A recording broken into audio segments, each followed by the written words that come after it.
Oi pessoal, tudo bem? Para quem ainda não me viu por aqui, eu sou a Mayra e este é mais um vídeo da coleção Slam Eureka. Se você ainda não sabe o que é um slam, sugiro que você assista ao vídeo de apresentação desta coleção e embarque nessa viagem.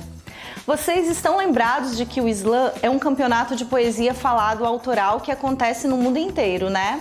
Bom, aqui no Brasil, os slams estão espalhados pelas 5 regiões do país e cada comunidade apresenta uma particularidade, o que faz do slam um espaço de experimentação bem diversificado. A regra básica eu já falei no vídeo passado, mas é sempre bom lembrar.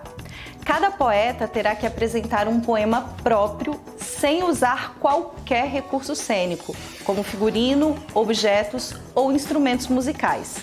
E a apresentação deve durar no máximo 3 minutos. Essa brincadeira começou nos Estados Unidos e sempre foi realizada em ambientes fechados como teatros, bares e pubs. E foi assim que aconteceu com o primeiro slam brasileiro, o ZAP, organizado pelo Núcleo Bartolomeu de Depoimentos, um grupo de teatro paulistano. O ZAP começou a acontecer na sede do grupo de teatro.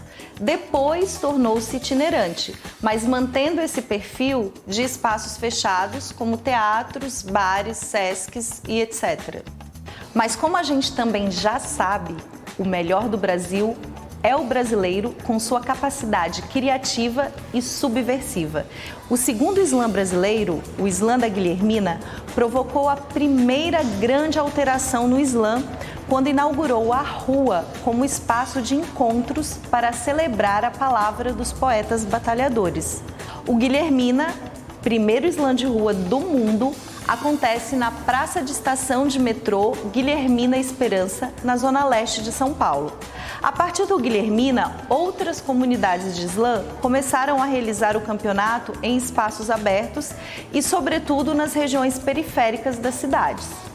Desse modo, o slam foi tocando moradores de comunidades que normalmente são marginalizadas e esquecidas pelas políticas culturais. A coletiva Slam da Guilhermina é responsável também por inaugurar no Brasil o Slam Interescolar, uma batalha realizada entre escolas, que eu já falei um pouquinho no vídeo passado e vou falar mais num próximo encontro nosso aqui na plataforma. Dando continuidade à subversão, o poeta Daniel Minchoni, organizador do Sarau do Burro, criou em São Paulo o menor slam do mundo. Nesse caso, Minchoni não foi para a rua, mas subverteu a regra dos 3 minutos e propôs uma brincadeira em que os poetas devem se apresentar num tempo máximo de 10 segundos, o que passou a fomentar a produção de poemas curtos no estilo haikai. Não satisfeito com isso, criou o mini menor slam, que são poemas de até 3 segundos, e o nano slam, que são poemas de até 1 segundo. Essa brincadeira se espalhou para outras comunidades, como por exemplo o Haikai Combat, no Rio de Janeiro, e o Slam Track, em Minas Gerais. Outra novidade brasileira foi o Slam do Corpo, que é voltado para poetas surdos, proporcionando um beijo de línguas em que os poetas surdos formam duplas com os poetas ouvintes. E os poemas são apresentados em língua portuguesa e na língua brasileira de sinais, a Libras. Para fechar essa breve apresentação da diversidade dos slams e das subversões do slam no Brasil, apresento a vocês o Slam das Minas e a coletiva Transpoetas. O Slam das Minas nasceu em Brasília por uma revolta das mulheres poetas que observavam que as finais dos slams BR sempre eram compostas apenas por homens, não sendo oportunizado às mulheres o tão sonhado título de campeã mundial do slam. Assim, as poetas brasilienses criaram uma modalidade em que só mulheres poderiam competir. Esse formato se espalhou, dando origem ao Slam das Minas SP, em São Paulo, Slam das Minas RJ, no Rio de Janeiro, Slam das Minas PE, em Recife, e Dandaras do Norte, no Pará. Em princípio, só era permitida a participação de mulheres, Depois passaram a aceitar todas as identidades não binárias, mas homens héteros cis não são permitidos.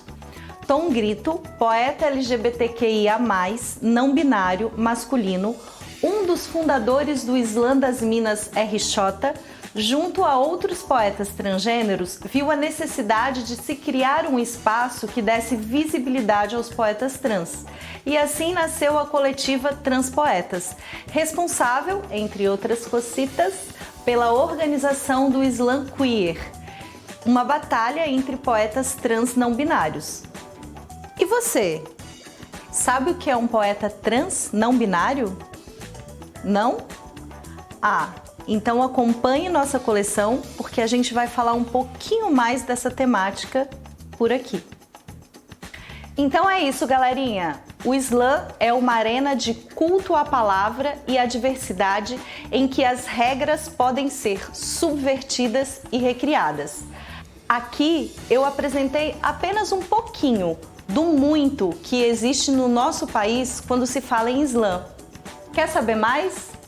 Dá um Google aí e desfrute dessa batalha.